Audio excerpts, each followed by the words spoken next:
దేశంలో కూడా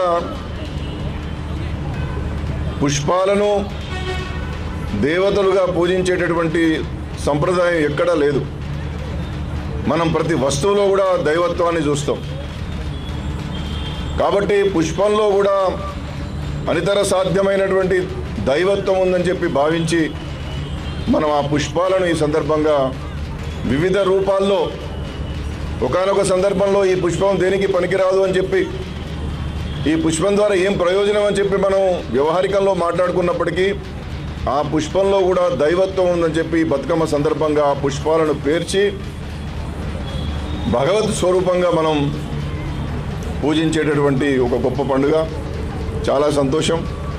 తల్లులందరినీ కూడా, చెల్లమ్మలను, అక్కయ్యలను, పెద్దవాళ్ళందరినీ కూడా దర్శించుకొని వారి ఆశీస్సులు తీసుకునేటటువంటి ఒక మంచి కార్యక్రమాన్ని నా చెల్లెలు అంబారిపేట భార్గవి ఈ రవీంద్ర భారతిలో ఈ బతుకమ్మ పండుగ సందర్భంగా ఏర్పాటు చేయడం చాలా సంతోషంగా ఉంది. చాలామంది మిత్రులు కూడా రావడం జరిగింది.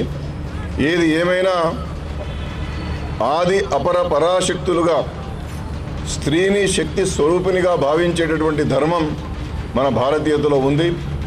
ఆ ధర్మానికి అనుగుణంగానే ఈరోజు ఒక జానపద గ్రామీయ నేపథ్యంతో మనం ప్రకృతి దేవతలను పూజించేటటువంటి పండుగ కూడా ఈ బతుకమ్మ అనేటువంటి విషయం.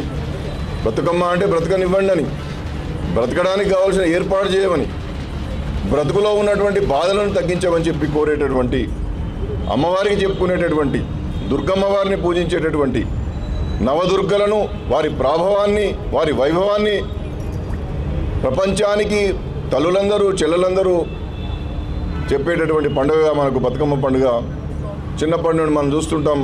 తెలంగాణ గ్రామీణ ప్రాంతంలో చాలా. నమస్కారం, నా పేరు అంబారిపేట భార్గవి, విశ్వబ్రాహ్మణ విశ్వకర్మ సంఘం మహిళా అధ్యక్షురాలు. ఈరోజు నేను సెలబ్రేట్ చేసింది అలిగిన బతుకమ్మ.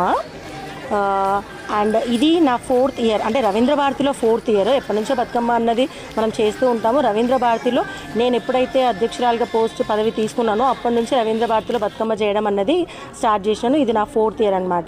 సో ఇక్కడికి ఈరోజు చాలా దూరం నుంచి అక్క చెల్లెళ్ళు, అన్న తమ్ముళ్ళు ఎంతోమంది వచ్చిర్రు. నన్ను సపోర్ట్ చేసిన వాళ్ళందరికీ నా కృతజ్ఞతలు. అండ్ మన తెలంగాణ సంస్కృతి ఎంత గొప్పది అంటే ప్రతి పండక్కి మనము దేవుడికి పూలతో పూజిస్తాం, కానీ ఆ పూలన్నిటినీ కలిపి ఒక దగ్గర పెట్టి దాన్నే దేవుడిగా పూజించే గొప్ప సంస్కృతి మన తెలంగాణ సంస్కృతి. ఇది రాష్ట్ర వ్యాప్తంగానే కాకుండా ప్రపంచవ్యాప్తంగా స్ప్రెడ్ అయినందుకు చాలా గర్వంగా ఉంది. అండ్ దీనికి నాకు సపోర్ట్ చేసిన హనుమాన్లన్న అండ్ ముఖ్యంగా మేడ్చల్ జిల్లా అధ్యక్షుడు కృష్ణమాచారి, అంటే అన్న నేను ఇది చేస్తున్నా అంటే సరే మచ్చయ్య నీ వెనక నేను ఉంటా అంటారు. సో మొత్తానికి ఫైనల్గా మేము ప్రోగ్రామ్ అయితే సక్సెస్ చేసినాము.